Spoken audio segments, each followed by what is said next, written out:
एक वेश्या थी। उसके मन में विचार आया कि मेरा कल्याण कैसे हो।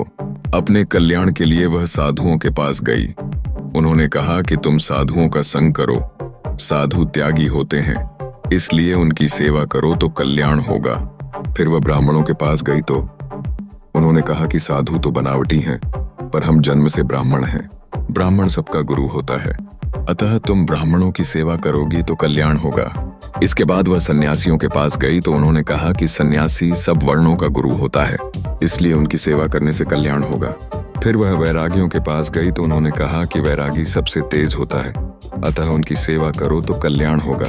फिर वह अलग अलग संप्रदायों के गुरुओं के पास गई तो उन्होंने कहा कि हम सबसे ऊंचे हैं, शेष सब पाखंडी हैं।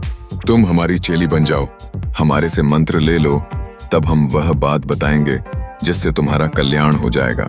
इस प्रकार वह वेश्या जहां भी गई वही उसको अपने अपने वर्ण, आश्रम, मत, संप्रदाय आदि का पक्षपात दिखाई दिया। यह देखकर उसके मन में आया कि अब तत्व समझ में आ गया, युक्ति हाथ लग गई। साधु कहते हैं कि साधुओं को पूजो, ब्राह्मण कहते हैं कि ब्राह्मणों को पूजो, तो हम क्यों न वेश्याओं को पूजें। ऐसा सोचकर उसने वेश्या भोज करने का विचार किया। उसने सब वेश्याओं को निमंत्रण दिया। निश्चित समय पर सब वेश्याएं वहां आने लगीं। उस गांव के बाहर एक विरक्त त्यागी संत रहते थे। उन्होंने देखा तो विचार किया कि आज क्या बात है। जब उनको मालूम हुआ कि आज वेश्या भोज हो रहा है तो वह वेश्या को क्रियात्मक शिक्षा देने के लिए वहां पहुंच गए। रसोई बन रही थी। रसोई बनाने वाले ने पके हुए चावल का पानी मांड नाली में गिराया। वैश्या अपनी छत पर खड़ी होकर जिधर देख रही थी उधर बाबा जी बैठ गए और उस मांड से हाथ धोने लगे। वैश्या ने देखा तो बोली कि बाबा जी, यह क्या कर रहे हो।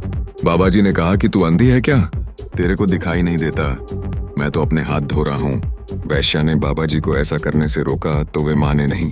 वेश्या उतरकर नीचे आई और बोली कि बाबा जी, यह चावलों का पानी है, इससे तो हाथ और मैले होंगे, आप साफ पानी से हाथ धो। बाबा जी ने कहा कि अगर इससे हाथ मैले हो जाएंगे तो क्या वैश्याएं ज्यादा साफ निर्मल हैं, जिससे इनकी सेवा से कल्याण हो जाएगा। हाथ मैले पानी से साफ होते हैं या साफ पानी से। यह सुनकर वेश्या को होश आया कि बाबा जी बात तो ठीक कहते हैं, तो फिर बाबा कल्याण कैसे होगा। बाबा जी बोले, जिस संत में किसी भी मत, संप्रदाय आदि का पक्षपात, आग्रह न हो, जिसके आचरण शुद्ध हो, जिसके भीतर एक ही भाव हो कि जीव का कल्याण कैसे हो, जिसमें किसी प्रकार की कामना ना हो, वह संत चाहे स्त्री हो या पुरुष, साधु हो या ब्राह्मण, किसी भी वर्ण, आश्रम, संप्रदाय आदि का क्यों न हो, उस संत का संग करो, उनकी बातें सुनो तो कल्याण होगा। तात्पर्य यह हुआ कि जहां स्वार्थ और अभिमान होगा, भोग और संग्रह की इच्छा होगी, वहां आसुरी संपत्ति आएगी ही। जहां आसुरी संपत्ति आएगी वहां शांति नहीं रहेगी, प्रत्युत अशांति होगी, संघर्ष होगा, पतन होगा।